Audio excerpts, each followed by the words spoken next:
Tanggap muna tayo ng balita mula sa Malacanang. Tinaasang alokasyon ng bigas para sa vulnerable sectors. Magpapaluwag umano sa mga bodega ng NFA ayon sa Malacanang. Balita mula kay RH14, Ms. Leth Narciso. Ms. Leth. Inaasahang makatutulong para mapaluwag ang mga bodega ng National Food Authority ang hakbang ng Department of Agriculture na dagdagan ang alokasyon ng bigas para sa mga benepisyaryo ng P29 program.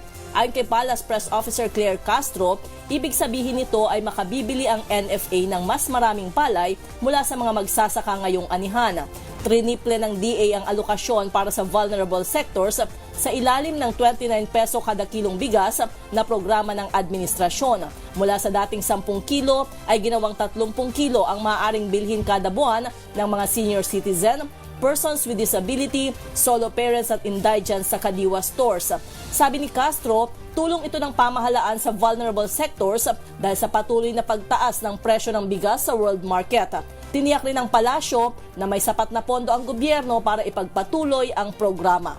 Ito si Leth Narciso para sa DZRH, una sa Pilipinas, una sa Pilipino.